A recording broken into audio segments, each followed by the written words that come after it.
நீதிமொழிகள் 28வது அதிகாரம் 23வது வசனம் இப்படி சொல்லுது, தன் நாவினால் முகஸ்துதி பேசுகிறவனை பார்க்கிலும் கடிந்து கொள்ளுகிறவன் முடிவில் அங்கீகாரம் பெறுவான் அப்படின்ட்டு.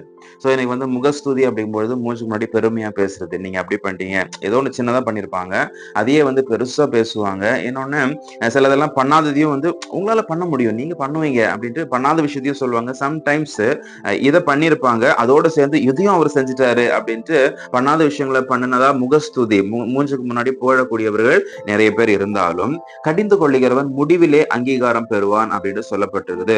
சோ இன்னைக்கு கடிந்து கொள்ளுதல் அப்படின்றது நம்மளை உருவாக்கக்கூடிய ஒரு காரியம். கடைசி வரைக்கும் யாருமே திட்டிகிட்டே இருக்க மாட்டாங்க. ஏன் திட்டுறாங்க? ஒரு விஷயம் ப்ராப்பரா நடக்க வேண்டியது இப்படிதான் நடக்கணும், அப்படி நடக்க வேண்டிய விஷயம் அப்படி நடக்காதனாலதான் யாரோ ஒருத்தங்க நம்மள திட்டுறாங்க, கடிந்துக்கிறாங்க, ஏதோ ஒண்ணு பண்றாங்க. அப்போ இது கடைசி வரைக்கும் நடக்கக்கூடிய ஒரு விஷயம் கிடையாது. ஒரு மிஸ்டேக் பண்றீங்க, திட்டுறாங்க, அடுத்த மிஸ்டேக் மாத்திட்டீங்க, அதுக்கப்புறம் மாறிட்டீங்க அப்படின்னா வேற ஒரு மிஸ்டேக்காக திட்டுறாங்க, அவ்வளவுதானே தவிர உங்க மிஸ்டேக்ஸ் எல்லாம் நீங்க சரியாயிடுச்சுன்னு வைங்களேன், அதுக்கப்புறமேட்டு உங்களை யாராவது திட்டுறாங்களான்னு கொஞ்சம் நீங்க யோசிச்சு பாருங்களேன். அப்படியெல்லாம் பண்ண மாட்டாங்க. அப்ப முகஸ்துதி பேசக்கூடியவர்கள் எப்பவுமே பேசிட்டு இருக்கலாம். கடிந்து கொள்ளுதல் இன்னைக்கு நமக்கு ஒவ்வொருத்தவங்களுக்கும் அவசியமான ஒரு விஷயம். ஏன் அப்படின்னா நீ கடிந்து கொள்ளுதல் இல்லாததுனாலதான் இன்னைக்கு விருப்பம் போல நம்ம வாழ்ந்துட்டு இருக்கிறோம். காலைல எந்திரிக்கிறனாலும் யாருமே கேட்கறது இல்ல. சந்தோஷமா நம்ம விருப்பம் போல எந்திரிச்சு விருப்பமோட வாழ்ந்து நம்முடைய விருப்பப்படியான ஒரு வாழ்க்கையை நம்ம டிசைன் பண்ணி இன்னைக்கு வாழ்ந்துட்டு இருக்கிறோம். இது ஆண்டவர் விரும்புறது கிடையாது.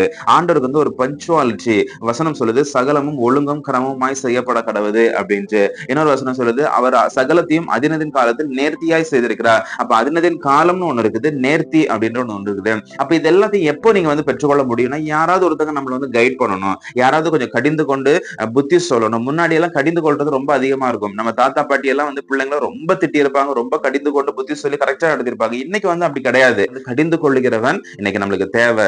கடிந்து கொள்ளுகிறவன் முடிவிலே அங்கீகாரம் பெறுவானா. இதுதான் இன்னைக்கு ரொம்ப துன்பமான ஒரு விஷயம். யாரோ ஒருத்தவங்களை திட்டுறாங்க, கஷ்டமா இருக்கும். சோ கடைசியில அது இன்னைக்கே நம்மளுக்கு ஃபீல் ஆகாது.